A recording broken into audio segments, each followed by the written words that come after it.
Police आयुक्तालयामध्ये सन 2025 साली जितकेही गुन्हे घडलेले आहेत वेगवेगळ्या हेड्स खाली प्रॉपर्टी ऑफेन्सेस, बॉडी ऑफेन्सेस, महिलांविरुद्धचे गुन्हे, सायबर गुन्हे, नार्कोटिक्सचे गुन्हे, फायनान्शियल इकॉनॉमिक ऑफेन्सेस आणि आपण जे काही प्रतिबंधक कारवाया केलेल्या आहेत, जे कन्व्हिक्शन झालेले आहेत, अशा स्वरूपाचे ट्रॅफिकचे काही इश्यूज असतात, आपण जे नवीन इनिशिएटिव्ह सुरू केलेले आहेत, असे मल्टिपल गोष्टींवर सविस्तर विश्लेषण आज सर्व पत्रकार बंधूंसमोर केलेलं आहे.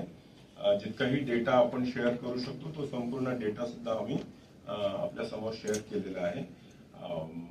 ओव्हरऑल पोलीस खात्याच्या मते बाय अँड लार्ज कुठलाही मेजर लॉ अँड ऑर्डर आपला 2025 साली झालेला नाहीये आणि कुठलाही विदारक असा हिनस क्राईम 2025 साली झालेला नाहीये. मोठे मोठे बंदोबस्त आपण केलेले आहेत. इलेक्शन्सची प्रक्रिया सुद्धा नुकतीच पार पडलेली आहे आणि जे लोकोपयोगी कार्यक्रम आहेत, उपक्रम आहेत आणि पोलिसांची एफिशियन्सी वाढवण्यासाठी जे इनिशिएटिव्ह इंटरनल इनिशिएटिव्ह लागत असतात ते सर्व इनिशिएटिव्ह घेऊन आपण बेस्ट पब्लिक सर्व्हिस किंवा लोकांना पोलीस सर्व्हिस देण्याचा आपण प्रयत्न आहोत.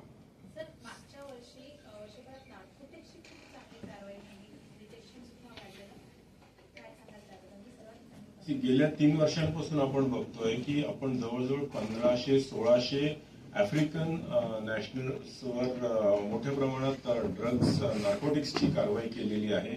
या व्यतिरिक्त एक मोठी पंजाबी गँग पकडलेली आहे. हायड्रोपोनिक गांजामध्ये जी इंटरनॅशनल गँग या ठिकाणी ऑपरेट होत होती नवीन चिंचकरची, ती सुद्धा आपण या ठिकाणी पकडलेली आहे आणि ऍब्सोल्युटली झिरो टॉलरन्सच्या अंडर आपण ह्या सर्व गोष्टी नार्कोटिक्स संदर्भामध्ये आपण केलेल्या आहेत. पोलीस स्टेशन्समध्ये सुद्धा आपण एक विशेष स्क्वॉडची निर्मिती केलेली आहे आणि सर्व पोलीस अधिकारी आणि कर्मचाऱ्यांना सेन्सिटाईज केलेलं आहे.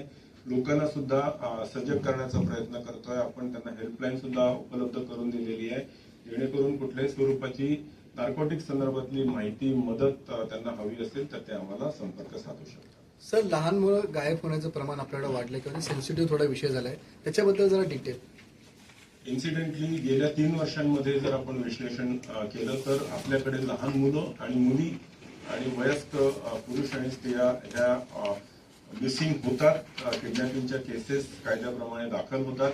पण गेल्या 3 वर्षभरामध्ये आपण बघितलं तर जवळजवळ 95% वर हे सर्व डिटेक्शन झालेले आहेत. सर्व मिसिंग चिल्ड्रन आणि मुलं आणि मुली ह्या आपल्याला मिळून आलेल्या आहेत आणि त्यांचं विश्लेषण केलं असता आपल्याला असं निदर्शनास आलंय की घरात आई वडिलांसोबत काहीतरी टोचून बोललं म्हणून निघून गेलेत किंवा कोणी परिचित मुलासोबत बाहेर गेलेले आहेत.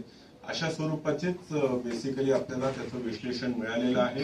कुठल्याही स्वरूपाची गँग जी आपल्याला भीती असते की कुठली गँग अशा प्रकारे ऑपरेट होते आहे का ज्याच्यामध्ये लहान मुलांना ट्रॅफिकिंगमध्ये म्हणजे प्रॉस्टिट्यूशनमध्ये किंवा बेगिंगसाठी पुश करते आहे का, तर तशा स्वरूपाचं आपल्याला कुठेही गेल्या 3 वर्षाच्या डेटामध्ये आपल्याला आढळून आलेलं नाहीये.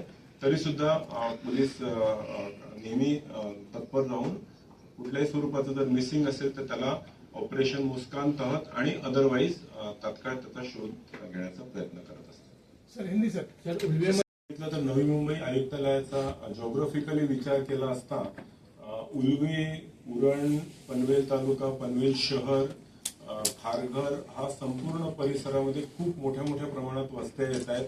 पॉप्युलेशन वाढत आहे. नवीन एअरपोर्ट सुद्धा आता कार्यान्वित झालेला आहे. त्यानिमित्ताने तिथे मोठे मोठे हॉटेल्स आणि कार्गो सेंटर्स, लॉजिस्टिक सेंटर्स होऊ घातलेले आहेत. नैनाचा प्रकल्प ऑलमोस्ट इम्प्लिमेंटेशनला सुरुवात झालेली आहे. येत्या 5 ते 10 वर्षामध्ये त्या ठिकाणी सुद्धा जनसंख्या मोठ्या प्रमाणात येणं अपेक्षित आहे. कॉर्पोरेट पार्क्स आहेत. अशा सर्व याच्या सोबतच जो जुना सुरुवातीचे जे सेक्टर्स आहेत, जे बिझनेस डिस्ट्रिक्ट्स आहेत, बेलापूरचे किंवा वाशी आणि हे सर्व गोष्टी आता जुन्या झालेल्या आहेत आणि रिडेव्हलपमेंटला येत आहेत. रिडेव्हलपमेंटला नवीन इमारती झाल्या तर तिथे मोठ्या इमारती होतील आणि त्या ठिकाणी सुद्धा पॉप्युलेशन डेन्सिटी वाढेल आहे. आणि नॅचरली पॉप्युलेशन वाढल्यानंतर इंडस्ट्रियलायझेशन किंवा कॉर्पोरेटायझेशन आणि पॉप्युलेशनच्या ज्या समस्या असतात अर्बन सिटीजमध्ये त्या समस्या निश्चितच वाढतील, पण ते सर्व या समस्यांना तोंड देण्यासाठी नवी मुंबई पोलीस समर्थ आहे. सर, मुख्यालय येते नवी मुंबई पोलिसांचं, त्याबाबत आणि त्याच्या मुख्यालय आल्यानंतर किती त्याचा फायदा नवी मुंबई आयुक्तालयासाठी होणार आहे? नवी इमारतीच्या मुळात ही इमारत जी आहे, आपण ज्या इमारतीमध्ये बसलेलो आहे, ही 1992 मध्ये ज्या वेळेला नवीन कमिशनरेट बनलं होतं, 1994 मध्ये ज्या वेळेला हे कमिशनरेट बनलेलं होतं, त्यावेळेला ही it was some old structure, आणि ते ओल्ड स्ट्रक्चर मध्येच तात्काळ नवीन कमिशनरेट निर्माण झालं होतं, म्हणून याच्यामध्ये शिफ्ट झाले होते. पण आता गेल्या 30 वर्षांमध्ये पण आपली रिक्वायरमेंट्स वाढलेली आहे आणि ही इमारत सुद्धा जुनी झालेली आहे. या सर्व गोष्टी बघता एक नवीन इमारत नवी मुंबई पोलीस आयुक्तालयाकरता मिळावी असं शासनाकडे प्रस्ताव पाठवलेला मग या इमारतीचं काय होणार? निर्णय नंतर